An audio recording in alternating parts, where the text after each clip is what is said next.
साथियों, आज से हम एक नया चैप्टर शुरू कर रहे हैं और चैप्टर का नाम है जावास्क्रिप्ट, जो कि चैप्टर नंबर 6 है।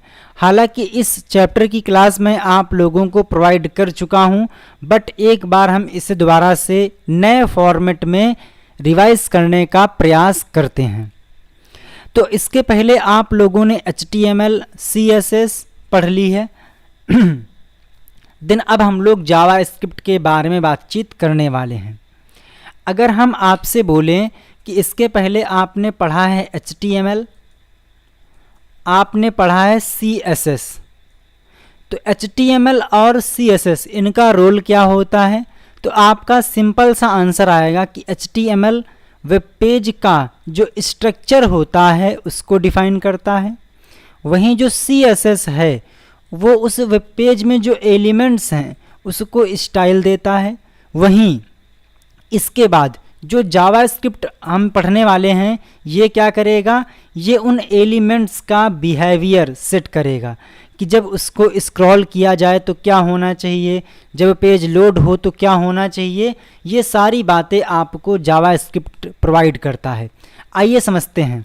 तो जो जावास्क्रिप्ट है, जिसे हम लोग शॉर्ट में JS कहते हैं, ये एक क्लाइंट साइड स्क्रिप्टिंग लैंग्वेज है। हालांकि अब इसे सर्वर पर भी यूज़ किया जाता है, बट अगर आपसे ऑप्शन में देता है कि जावास्क्रिप्ट एक क्लाइंट साइड स्क्रिप्टिंग लैंग्वेज है, तो आपको ट्रू करना है। JavaScript light weight interpreted open source scripting language है। इसका मतलब ये है कि जो जावास्क्रिप्ट का कोड है वो लाइट वेट होता है। इस कोड को इंटरप्रिटेट कराना होता है, और इंटरप्रिटेट कौन करता है, तो आंसर आएगा ब्राउज़र। ये ओपन सोर्स है, जिसका मतलब ये है कि इसका यूज़ करने के लिए आपको किसी भी प्रकार का कोई पेमेंट नहीं करना है। जो जावास्क्रिप्ट है इसकी हेल्प से जो वे पेज होते हैं उसको और भी इंटरैक्टिव और अट्रैक्टिव बनाया जाता है। इसका प्रयोग game development, mobile application development, web application development, form validation में प्रयोग किया जाता है, और आपके एग्ज़ाम के लिए फॉर्म वैलिडेशन काफ़ी इम्पॉर्टेंट रोल अदा करता है। जो जावास्क्रिप्ट है ये एक केस सेंसिटिव प्रोग्रामिंग लैंग्वेज है। क्या है? केस सेंसिटिव प्रोग्रामिंग लैंग्वेज है, जिसका मतलब ये है कि इसमें जब भी आप कोई वेरिएबल, कोई फंक्शन, कोई कीवर्ड का यूज़ करोगे तो अगर वो स्मॉल लेटर में है तो आपको उसे स्मॉल लेटर में ही लिखना होगा। तो यहाँ पर हमने आपको 3 पॉइंट दे दिए हैं। जो HTML है वो वेब पेज के कंटेंट को डिफ़ाइन करता है, स्ट्रक्चर को डिफ़ाइन करता है। CSS वेब पेज के लेआउट को, उसकी स्टाइल को डिफ़ाइन करता है। जो जावास्क्रिप्ट होता है वो वेब पेज के बिहेवियर को कंट्रोल करता है, मैनेज करता है। बात ये आती है कि हम लोग जावास्क्रिप्ट का प्रयोग क्यों करें, इसका हम क्या क्या यूज़ कर सकते हैं। जैसे कि आप जावास्क्रिप्ट की हेल्प से जो HTML की वैल्यूज़ हैं, HTML एट्रीब्यूट की जो वैल्यूज़ हैं उसको चेंज कर सकते हो। जावास्क्रिप्ट की सहायता से HTML स्टाइल को बदला जा सकता है। जावास्क्रिप्ट HTML एलिमेंट्स को हाइड और शो कर सकती है। जावास्क्रिप्ट पे आप इवेंट यूज़ कर सकते हो कि जब कोई इस बटन पे क्लिक करे या फिर माउस को ओवर करे, राइट क्लिक करे, लेफ़्ट क्लिक करे तो क्या होना चाहिए। ये सारी बातें, ये सारे काम, ये सारे टास्क आप यहाँ से मैनेज कर सकते हो जावास्क्रिप्ट के थ्रू। जो जावास्क्रिप्ट है इसके जो फ्रेमवर्क हैं वो काफ़ी यूज होते हैं, जैसे कि आपका Node.js हो गया, React.js हो गया, Angular हो गया। ये बहुत ही ज़्यादा पॉपुलर फ्रेमवर्क हैं जावास्क्रिप्ट के। अगर हम बात करें इसके इतिहास के बारे में तो जो जावास्क्रिप्ट है इसे ब्रेंडन ईच के द्वारा 1995 में डेवलप किया गया था, और इसका शुरुआती नाम लाइव स्क्रिप्ट था। हालांकि इसे हम लोग मोछा भी कहते हैं। और मोछा से ध्यान आया कि मेरे पास एक छात्र थे उस टाइम पे जब मैंने पहली बार क्लास लॉन्च की थी, उनका रिजल्ट आया था, तो उनको हमारी जो जावास्क्रिप्ट की क्लास थी वो काफ़ी पसंद आ गई थी। तो उन्होंने बोला था मुझे कि सर जब मेरा बच्चा होगा तो मैं उसका नाम मोछा रखूँगा। तो मैंने उस चैट को अपने व्हाट्सएप स्टेटस पे लगाया था, तो वहाँ से काफ़ी ज़्यादा रिस्पांस मिले थे। कुछ पॉजिटिव भी थे और कुछ नेगेटिव भी थे, बट ठीक है, नाम अच्छा है मोछा, है ना। तो बाद में इसे नेटस्केप ने इसका नाम जावास्क्रिप्ट रखा था। अब बात ये आती है कि अगर आप जावास्क्रिप्ट का यूज़ करना चाहते हो तो उसके लिए सॉफ्टवेयर की रिक्वायरमेंट क्या है। जिस प्रकार से आप लोग HTML CSS को लिखने के लिए यूज़ करते थे कोई टेक्स्ट एडिटर और साथ ही उस कोड को रन करने के लिए ब्राउज़र, उसी प्रकार से जो जावास्क्रिप्ट का कोड है उसको लिखने के लिए भी आपको चाहिए होगा एडिटर, और उस कोड को एग्जीक्यूट करने के लिए, रन करने के लिए आपको चाहिए होगा ब्राउज़र। तो आपका notepad, notepad plus plus, visual code, Sublime, है ना, ये इनमें से कोई भी आप टेक्स्ट एडिटर यूज़ कर सकते हो। वहीं बात करें लोग ब्राउज़र के बारे में तो Chrome, Firefox, safari, internet explorer अब तो बंद हो चुका है, माइक्रोसॉफ्ट एज इनका यूज़ कर सकते हो। जिस प्रकार से आप लोग CSS का कोड स्टाइल टैग के अंदर लिखते थे उसी प्रकार से जो जावास्क्रिप्ट का कोड है उसे आप लोग स्क्रिप्ट टैग के अंदर लिखते हैं। तो जैसा कि आपको दिख रहा होगा, हमने इस टैग को यहाँ से ओपन किया, यहाँ से क्लोज कर दिया, देन जो भी आपका JS कोड होगा, जावास्क्रिप्ट कोड होगा, वो आपको यहाँ पर लिखना है। आपसे पूछता है कि जावास्क्रिप्ट क्या जावास्क्रिप्ट केस सेंसिटिव है या फिर नहीं, तो आंसर आएगा जी हाँ, जावास्क्रिप्ट केस सेंसिटिव है। बात करें हम लोग पाइथन के बारे में, C++, PHP, .NET, Python, C language, ये सभी की सभी केस सेंसिटिव हैं, ठीक है। और बात ये आती है कि जो जावास्क्रिप्ट का कोड है उसे आपको कहाँ पर लिखना है, वेब पेज में। तो जिस प्रकार से आप स्टाइल जो CSS थी उसे आप लिखते थे सिर्फ और सिर्फ हेड टैग के अंदर, तो वैसा यहाँ पर नहीं है। जो जावास्क्रिप्ट का कोड है उसे आप हेड सेक्शन में या फिर बॉडी सेक्शन में या फिर हेड और बॉडी दोनों सेक्शन में लिख सकते हो, तो ये भी आपको याद रखना है। तो जो जावास्क्रिप्ट का कोड है इसको इम्प्लीमेंट करने के कई तरीके हैं। पहला है एक्सटर्नल जावास्क्रिप्ट, यानी कि आप जावास्क्रिप्ट की एक अलग फाइल बना लीजिए, वहाँ पे जावास्क्रिप्ट का कोड लिख दीजिए, देन आप उस फाइल को अपने करंट जो प्रोग्राम है, करंट फाइल है, करंट डॉक्यूमेंट है, उसमें इंक्लूड कर सकते हो। तो कभी कभी हमें एक ही JS कोड को कई अलग अलग वेब पेज में लिखना होता है, तो ऐसे में JS कोड की एक सेपरेट फाइल बनाकर अलग वेब पेज में यूज़ की जा सकती है, अलग अलग वेब पेज में यूज़ की जा सकती है। बेसिकली जब आप जावास्क्रिप्ट के लिए कोई एक्सटर्नल जावास्क्रिप्ट फाइल क्रिएट करते हो तो आप उस फाइल को .js इस फाइल एक्सटेंशन के साथ में सेव करते हो, और इस फाइल को HTML के पेज में इंक्लूड करने के लिए आपको हेड सेक्शन के अंदर ये स्क्रिप्ट लिखनी होती है। सबसे पहले आपको लगाना होगा स्क्रिप्ट टैग। एक बात ध्यान दीजिएगा, अगर आप जावास्क्रिप्ट को उसी डॉक्यूमेंट में लिख रहे हो तो आपको यहाँ पर स्क्रिप्ट टैग लिखने की आवश्यकता नहीं है, बट अगर आप जावास्क्रिप्ट का कोड किसी इंटरनल फाइल में लिख रहे हो तो आपको वहाँ पर स्क्रिप्ट टैग लगाना होगा। तो अब चूंकि हमने इस केस में जो जावास्क्रिप्ट का कोड है वो एक अलग सेपरेट फाइल में रखा था जिसे हमने कुछ नाम के साथ में सेव किया था, और मुझे उस जावास्क्रिप्ट का कोड इस करंट प्रोग्राम में इंक्लूड करना है, तो आपको लगाना होगा स्क्रिप्ट टैग, इसके बाद में src फाइल का नाम और साथ में उसका एक्सटेंशन, देन इसके बाद टाइप टेक्स्ट /जावास्क्रिप्ट। हालांकि ये एक ऑप्शनल है, अगर आप चाहें तो आप इसको लिखें, नहीं तो आप इसको हटा सकते हो और यहाँ से टैग क्लोज कर दीजिए। ठीक है जी, ओके। इसके बाद आइए देख लेते हैं कि आप इसको इम्प्लीमेंट कैसे करोगे एक लाइव एग्जांपल के साथ में। तो मैं तो यूज़ करता हूँ सबलाइम, तो मैं टाइप करता हूँ सबलाइम, बट यहाँ पे शायद इस सिस्टम में सबलाइम नहीं है, तो मैं चेक करता हूँ इसमें क्या है, विजुअल कोड है कि नहीं, VS कोड,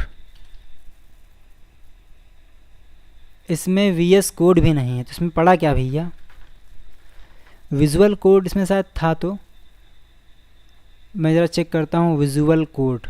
डेस्कटॉप पे शॉर्टकट तो नहीं है, विजुअल कोड शायद इससे इंस्टॉल कर दिया गया है, इस पे नहीं है, तो 1 मिनट, विजुअल कोड इसमें है नहीं, ऐसा कैसे हो सकता है, न सबलाइम है, VS कोड नहीं है, चलिए कोई बात नहीं। ओपन करता हूँ नोटपैड, नोटपैड भी नहीं है क्या इसमें, नोटपैड प्लस प्लस है तो नोटपैड प्लस प्लस। चलिए इस पे काम करते हैं।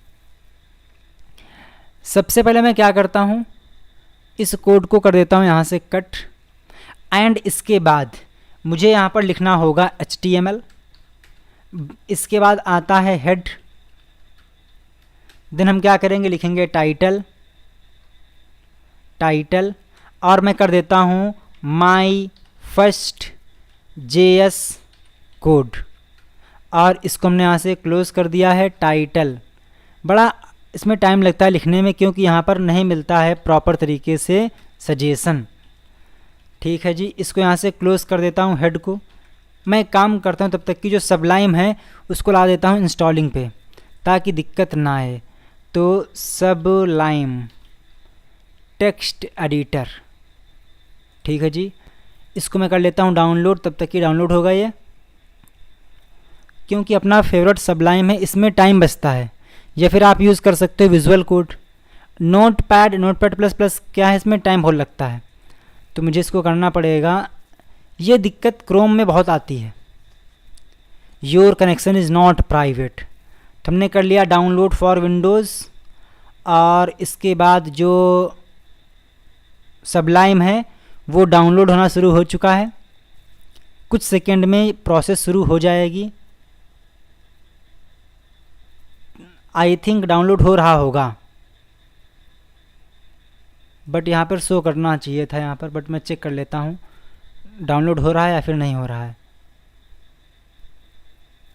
फ़िलहाल तो नहीं हो रहा है, तो मुझे यहाँ पर क्लिक करना पड़ेगा दोबारा से। मैंने क्लिक कर दिया है पोर्टेबल वर्ज़न, कि जो मेरे सिस्टम का वर्जन है उसी के अकॉर्डिंग डाउनलोड हो जाए। तो अब यहाँ पर डाउनलोड होना शुरू हो चुका है, कुछ सेकंड में डाउनलोड हो जाएगा। इसको मैं कर देता हूँ कट, क्योंकि मेरा इसमें मन नहीं लगेगा। वीडियो को कर देता हूँ पॉज। बड़ी दिक्कत इसमें होती है। तब तक कि आपके पास कोई डाउट है तो आप उसे कमेंट कर दीजिए। चलिए अच्छा हुआ कि ये डाउनलोड हो चुका है। इसको मैं करता हूँ ओपन व्हेन डन। तो यहाँ पर ये ओपन हो चुका है, और मैं यहाँ पर इसकी जो फाइल है sublime.exe इसको करता हूँ एक्सट्रैक्ट। बोल रहा है कि ये नहीं हो सकता, तो मुझे क्या करना होगा, जाना होगा डाउनलोड में और इसको करना होगा एक्सट्रैक्ट। तो ये रहा, इसको मैं कर देता हूँ एक्सट्रैक्ट हेयर। विंडोज़ 7 में काफ़ी दिक्कतें आती हैं, ये बात कौन कौन मानता है। सबलाइम का फ़ोल्डर कहाँ चला गया भैया।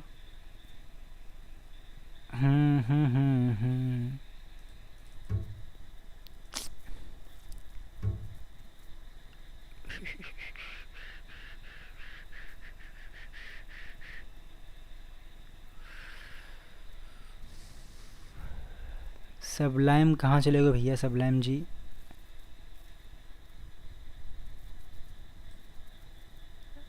सबलाइम, इसको बात करता हूँ यहाँ पर एक्सट्रैक्ट हेयर।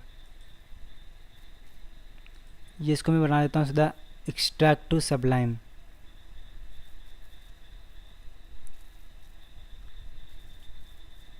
ओके जी, और यहाँ पे ये रही सबलाइम की फ़ाइल।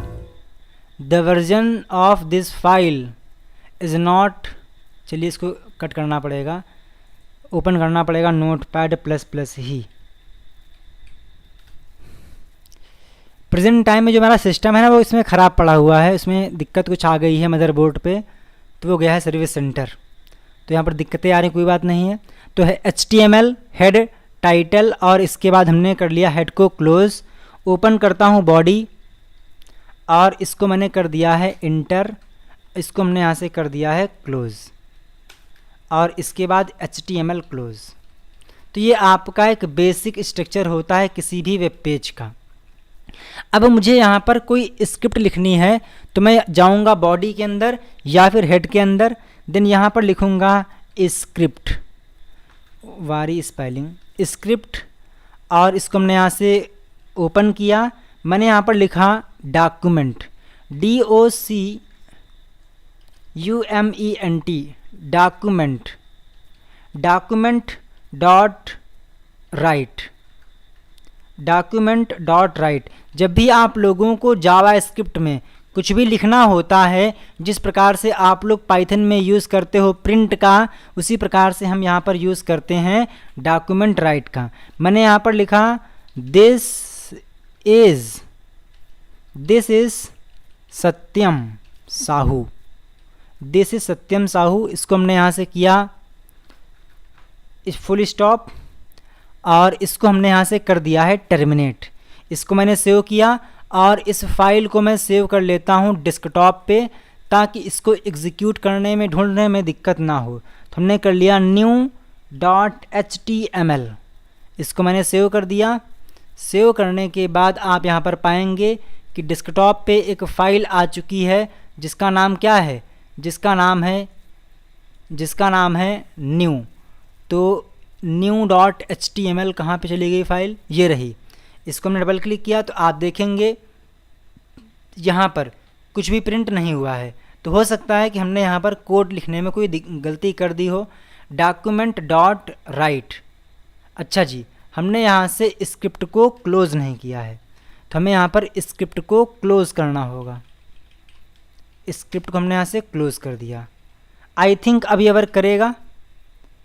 पेज को करता हूँ रिफ्रेश, तो यहाँ पर लिख के आ चुका है this is Satyam Sahu. Sir ये बताइए कि क्या हम जावा स्क्रिप्ट के साथ में HTML को इम्प्लीमेंट कर सकते हैं? तो इसका आंसर है जी हाँ। फॉर एग्ज़ाम्पल हमें इस कंटेंट को बनाना है बोल्ड, तो कैसे करूँगा आइए देखते हैं। तो हमने क्या किया, इसके पहले लगा दिया है BR क्यों लगाऊंगा मैं इसको कर देता हूँ H1 टैग में और इसे मैं यहाँ से कर देता हूँ क्लोज़। ठीक है, तो आप देखेंगे इस केस में ये H1 टैग के अंदर H1 के हिसाब से इसको हैंडल किया जाएगा। इसको मैंने सेव किया, पेज को किया रिफ्रेश, तो आप देखेंगे बन चुका है हेडिंग। सर ये बताइए मुझे इसका कलर चेंज करना है, तो क्या ये पॉसिबल है? तो इसका आंसर है हाँ, आप ऐसा कर सकते हो। आपको सिंपली यहाँ पे लगाना है क्या, स्टाइल टैग, क्योंकि स्टाइल टैग ज़्यादा अच्छा रहता है। तो मैंने यहाँ पर लिखा स्टाइल एट्रीब्यूट, क्योंकि स्टाइल एट्रीब्यूट होता है और टैग भी होता है, बट हम लोग यहाँ पर इनलाइन CSS लिख रहे हैं, तो हमने यहाँ पर लिखा स्टाइल। मैंने कहा कि जो इसका कलर है ना, जो इसका कलर है वो हो जाए लाल टमाटर, यानी कि रेड। बड़ी दिक्कत इसमें होती है, मन तो नहीं कर रहा इसमें।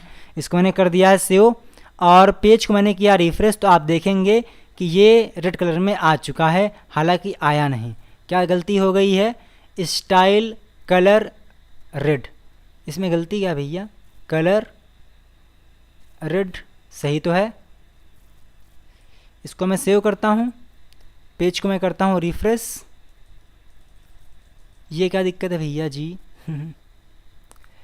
H1 स्टाइल, ठीक है जी, हमने इसमें लगा दिया स्टाइल, कलर करना है मुझे रेड और दिस इज़ सत्यम साहू और इसको हमने यहाँ से कर दिया है क्लोज। बिल्कुल सही है। इसको मैं यहाँ से कट करता हूँ ज़रा एक बार, तब चेक करता हूँ। अब आ रहा है, तो मैंने यहाँ पर लिखा एक बार फिर से स्टाइल, स्टाइल मैंने कर दी है इक्वल। मैंने यहाँ पे लिखा कलर, मैं कर देता हूँ इस बार ग्रीन। इसको मैंने किया रिफ्रेश, एरर क्या आ रही है, इसको जरा मुझे चेक करना पड़ेगा कि दिक्कत क्या है, आखिर ऐसा क्यों हो रहा है। तो मैंने किया इंस्पेक्ट, कंट्रोल शिफ्ट आई, देन कंसोल में एरर है syntax error missing after argument list, कि भैया आपने यहाँ पर आर्गुमेंट पास करने के बाद प्रॉपर तरीके से इसको यहाँ पर प्रेजेंट नहीं किया है। अब जानते हो दिक्कत क्या आ रही है, दिक्कत यहाँ पे ये आ गई है कि हमने यहाँ से डुअल कोट ओपन किया और डुअल कोट हमने यहाँ से फिर से ओपन किया, तो उसको लगा कि यहाँ से चालू हुआ है और यहाँ से बंद हुआ है, तो ये कन्फ्यूज़ हो जा रहा है। तो मुझे क्या करना होगा, यहाँ पर लगाना होगा सिंगल कोट। तो मैं इसको कर देता हूँ सिंगल कोट के अंदर। ठीक है। तो जो बग्स हैं वो भी आपको पता करनी आनी चाहिए। इसको मैंने सेव किया और आप देखेंगे कि इस बार जो कंटेंट है वो ग्रीन कलर में आ चुका है, ठीक है, आपको यहाँ पर दिख रहा होगा।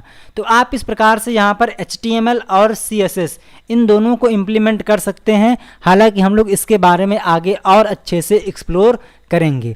तो जो ये आपने यहाँ पर स्क्रिप्ट लिखी है वो आपने लिखी है बॉडी के अंदर। अगर आप चाहते तो आप इसी स्क्रिप्ट को लिख सकते थे किसी एक्सटर्नल फाइल में, हालांकि हम उसे बाद में चर्चा करेंगे। अगला टॉपिक आता है दैट इज़ वेरिएबल। वेरिएबल क्या होता है? तो वेरिएबल एक कंटेनर की तरह काम करता है जो वैल्यू या फिर डेटा को स्टोर करने के लिए प्रयोग किया जाता है।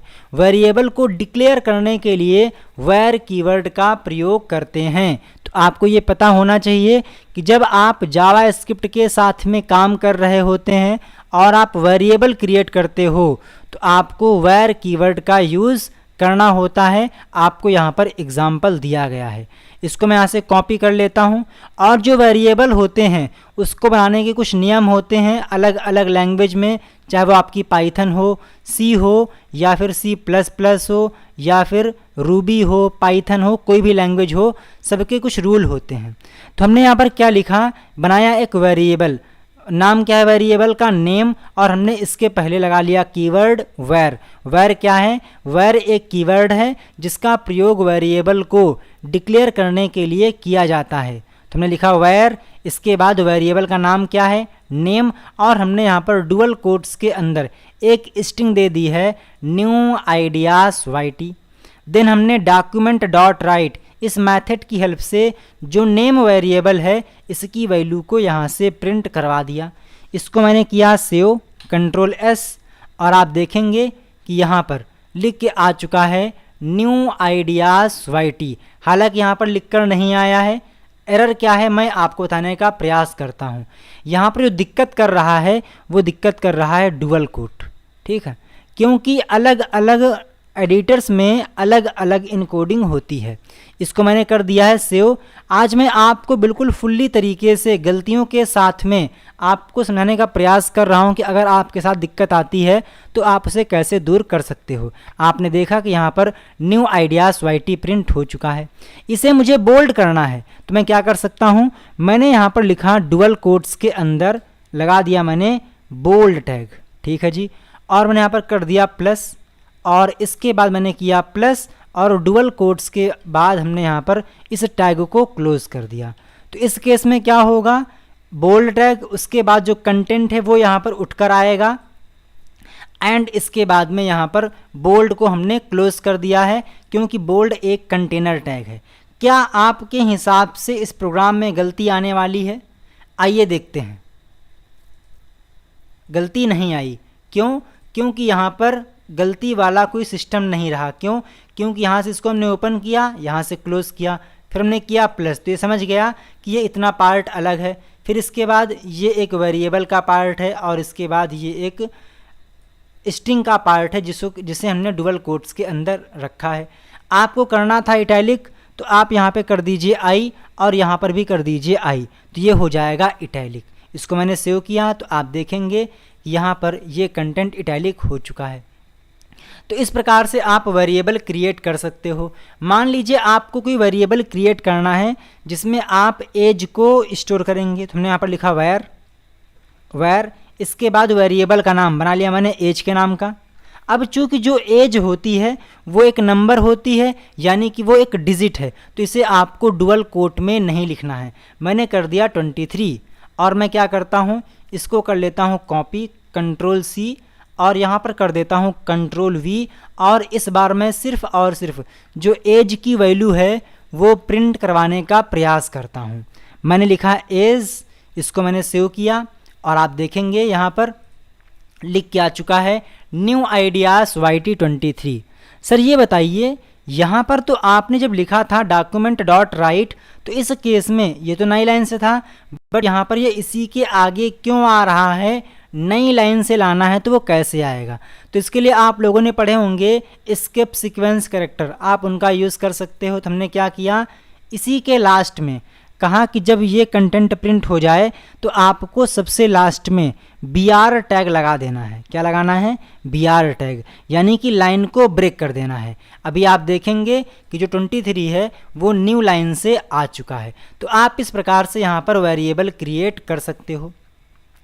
अब जो वेरिएबल है इसको डिफाइन करने के भी कई सारे रूल्स हैं। पहला रूल ये है कि जो वेरिएबल नेम है उसमें स्पेस नहीं होना चाहिए। वेरिएबल कभी भी नंबर से स्टार्ट नहीं होना चाहिए। वेरिएबल नेम या फिर फंक्शन नेम में कभी भी कीवर्ड का यूज़ नहीं करना चाहिए।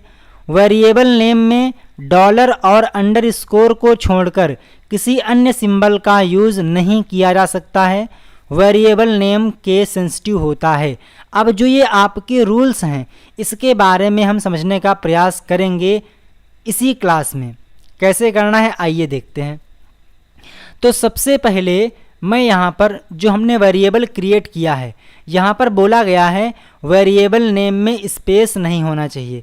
मैं यहाँ पर जो वेरिएबल क्रिएट किया हूँ उसमें स्पेस दे देता हूँ। तो आप देखिए जो ये वेरिएबल है इसमें स्पेस आ चुका है। इसको मैंने सेव किया और यहाँ पे इसको हमने किया ओपन। तो आप देखेंगे कि यहाँ पर जो आपका आउटपुट है वो नहीं आ रहा है क्योंकि इसमें गलती है, मिस्टेक है। अब उस गलती को चेक करने के लिए आपको करना है Ctrl+Shift+I या फिर आप यहाँ से डायरेक्टली इंस्पेक्ट को ओपन कर सकते हैं। देन जो भी जावा स्क्रिप्ट की एरर हैं वो आपको कंसोल पे दिखाई देंगी।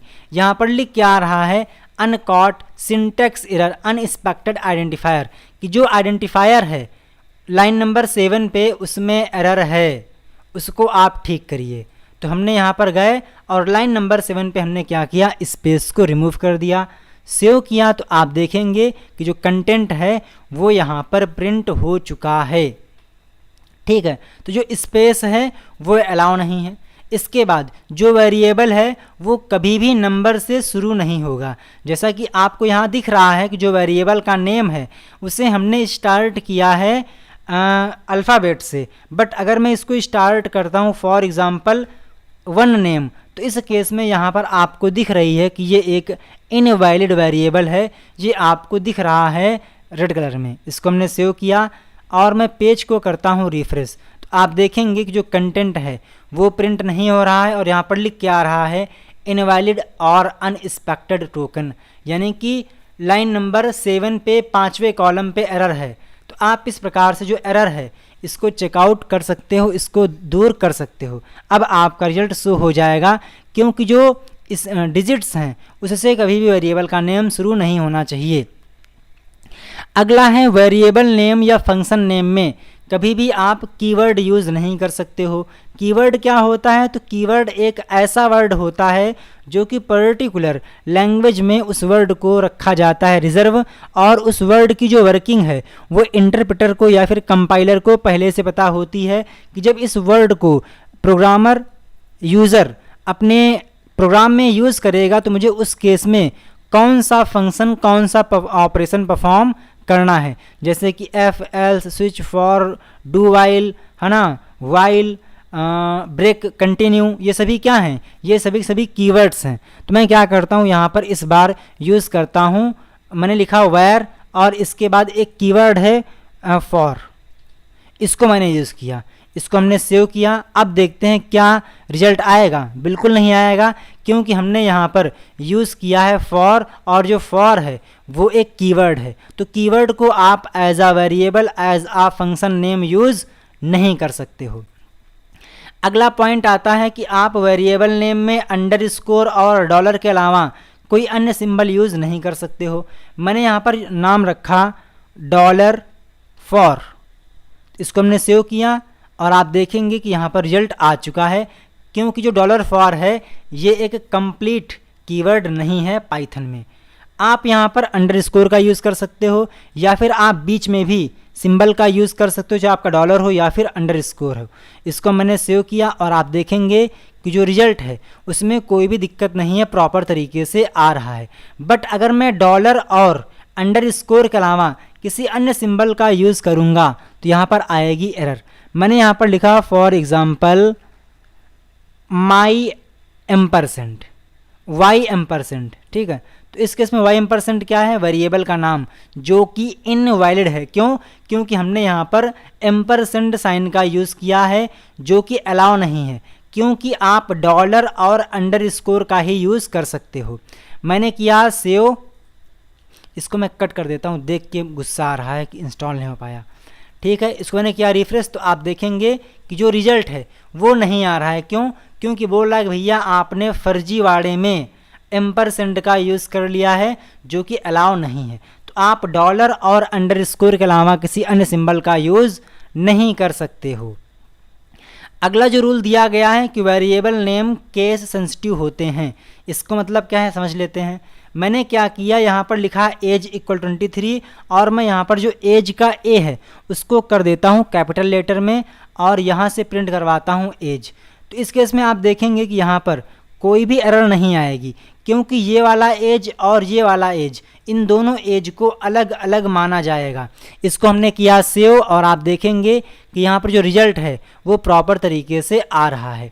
तो आप इस प्रकार से जो वेरिएबल्स हैं उनका यूज़ कर सकते हो। जो वेरिएबल हैं वो दो टाइप के होते हैं। वो वेरिएबल जो आपने किसी फंक्शन के अंदर, किसी कोड ब्लॉक के अंदर डिफाइन किया है, ऐसे वेरिएबल को बोलते हैं लोकल वेरिएबल।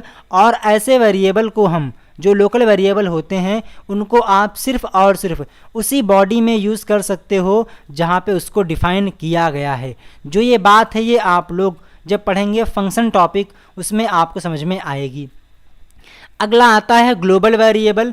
तो वो वेरिएबल जिसका स्कोप ग्लोबल होता है, यानी कि उसे किसी फंक्शन के अंदर, किसी लूप के अंदर डिफ़ाइन नहीं किया गया है, बल्कि बाहर डिफ़ाइन किया गया है, तो ऐसे वेरिएबल को बोलते हैं ग्लोबल वेरिएबल। और ग्लोबल वेरिएबल को कहीं पर भी पूरे प्रोग्राम में एक्सेस किया जा सकता है। अगला टॉपिक आता है कीवर्ड, जिसे हम लोग रिजर्व वर्ड भी कहते हैं। तो हर लैंग्वेज में कुछ ऐसे वर्ड होते हैं जिसका एक special meaning, special working, special task होता है, और उस वर्ड को हम वेरिएबल, लेबल, फंक्शन नेम की तरह प्रयोग नहीं कर सकते हैं।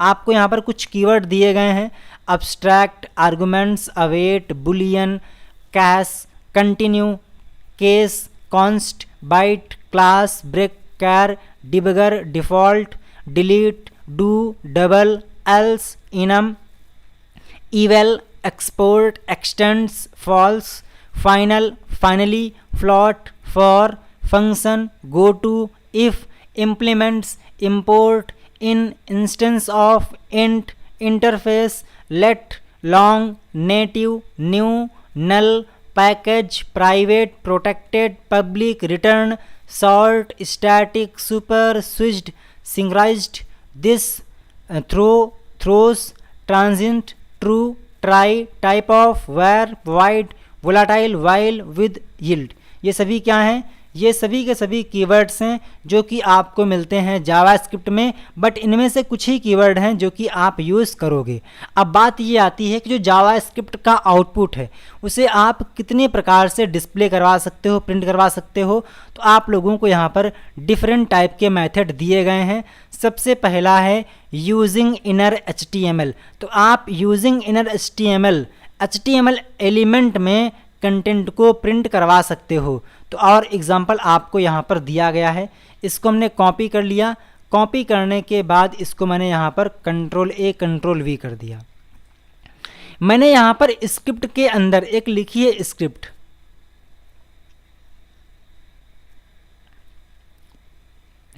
Document dot get element by ID dot inner HTML new ideas YT। मतलब ये है कि आपको इनर HTML इसका यूज तब करना है जब आप किसी HTML एलिमेंट में कंटेंट को प्रिंट करना चाहते हैं। जैसे कि ये हमारी स्क्रिप्ट थी, बट जो ये आउटपुट है इसे आपको प्रिंट करना है HTML एलिमेंट में। तो आप यहाँ पर इनर HTML का यूज़ कर सकते हो। तो सबसे पहले हमने यहाँ पर लिखा document, then dot get element by ID। इसमें आपका बी और आई रहेंगे कैपिटल लेटर में, बाकी रहेगा स्मॉल लेटर में। तो document dot get element by ID demo dot inner HTML, और जो HTML है वो रहेगा कैपिटल लेटर में। मैंने इससे बोला कि इस डॉक्यूमेंट में आपको उस एलिमेंट को गेट करना है जिसकी ID डेमो है, और उस ID पे आपको इनर HTML फंक्शन की सहायता से इस कंटेंट को प्रिंट करवाना है, इस एट्रीब्यूट की सहायता से इस कंटेंट को प्रिंट करवाना है।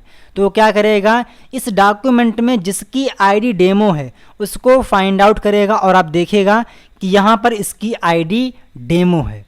देन क्या करेगा, वो इसी एलिमेंट में इस वैल्यू को चिपका देगा। इसको मैंने किया सेव करने के बाद मैंने पेज को किया रिफ्रेश। इसको मैं यहाँ से कट कर देता हूँ, तो आप देखेंगे यहाँ पर लिख क्या चुका है, माई फर्स्ट पैराग्राफ, और इसके बाद न्यू आइडियाज़ YT। जो माई फर्स्ट पैराग्राफ है वो लिखवा रहा है ये वाला टैग, देन इसके नीचे जो कंटेंट छप रहा है उसको छापने का काम ये कर रहा है। और आप यहाँ पर स्टाइल भी दे सकते हो कि जब भैया स्टाइल, 1 मिनट, स्टाइल मैंने कर दी है फॉर एग्जांपल कलर मैंने कर दिया हूँ रेड। तो इस केस में क्या होगा, जो कंटेंट यहाँ से पास किया जा रहा है इस ID को, इस एलिमेंट को, उसका कलर होगा रेड, और वो रहेगा एक पैराग्राफ में।